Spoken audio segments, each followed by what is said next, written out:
You know what's funny? There's probably people on the internet that if you said Nick Fuentes is a neo-Nazi, they would play defense and say like, no. Like, you don't get much closer than that to like popular figures who are, but there's definitely some people that would be like, no. Nick Fuentes is who took over after Richard Spencer didn't get as much attention. Nick Fuentes is responsible, like he was hanging out with Kanye West and Donald Trump for like a little bit before people realized like, oh, oops, he might be actually a Nazi. Marjorie Taylor Greene went to like one of his like America First things and she was like, oh, oops, oh, he might actually teeter the edge a little bit, you know, like, oh, he likes far right ideas. And then you're like, oops, oh, wait, they're actually maybe like Hitler followers. Oh, shit. But they believe all the same things I do. Fuck. There was one stream that Nick Fuentes did with Destiny where I posted a single comment in chat on the YouTube chat. I think I said Rutro Reggie. And Destiny saw it and he said to Nick Fuentes like, hey, have you heard of YMS? I was like, oh shit. I don't know if I want Nick Fuentes to know about me. He's like, yeah, you made this really based video about Kimba. And Nick Fuentes was like, no, I don't think I've ever heard of that. Yeah. So now I'm 1 degree separated from Donald Trump and Kanye West. Nick Fuentes has heard of me. Even though I immediately realized I don't want this connection. I don't want to be that closely associated. Is he really a Nazi or one of those Twitter Nazis? If you ask a lot of people will say there's no such thing as a real Nazi today. They're like, wait, what? You're not in the 1940s. You know, I don't throw around that word. Anybody that watches my channel or knows my political beliefs, I don't use that word lightly. He's as close as you can get to being a neo-Nazi without calling yourself one, which I think most neo-Nazis don't.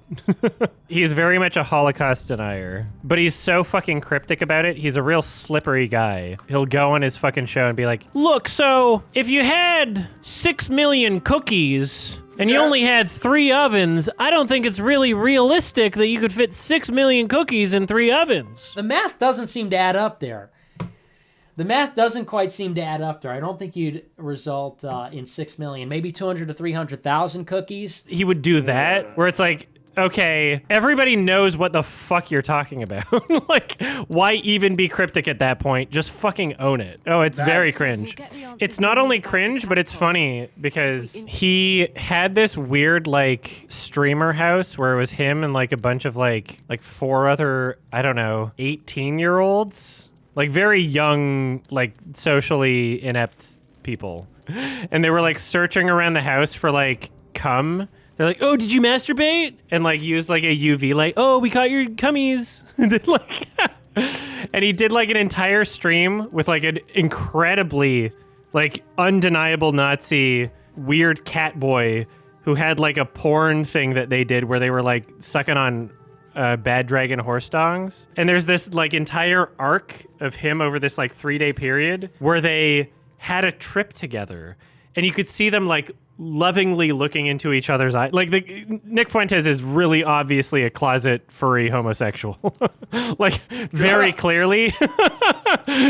And that's what makes it very funny. Like he's basically got like a cat BF. A cat boy boyfriend who this cat boy would just like go on streams and like do blackface and take horse dildo. Like, it sounds like I'm making shit up, but if it's not completely true, it's like 99% true what I'm saying. Like it's so insignificant, the differences, if I'm getting it slightly wrong, but it's literally like that. It's crazy. Oh, the cat boy, you got a link?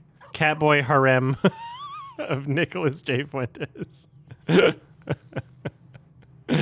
Oh my god. Yeah, he literally had like a fucking boy toy for a bit. And he's like, all gays should not be accepted in society. And he literally streams from his mom's basement. Do you know there's a documentary filmmaker who's British. He did that documentary that I recommended on my channel about Westboro. And he also did that rap song, I like to see you wiggle wiggle. It shows. My money don't jiggle jiggle. Full show. Louis Theroux. Louis Theroux, thank you. He did a documentary. There was an episode where he like covered Nick Fuentes, and he's like, he literally just goes to his mom's basement where he films the show. Like, unironically. If I were saying this to anybody who's not internet brained, you'd be like, you're making that up. Like, that's not real, but it's literally a real thing. It's so fucking insane.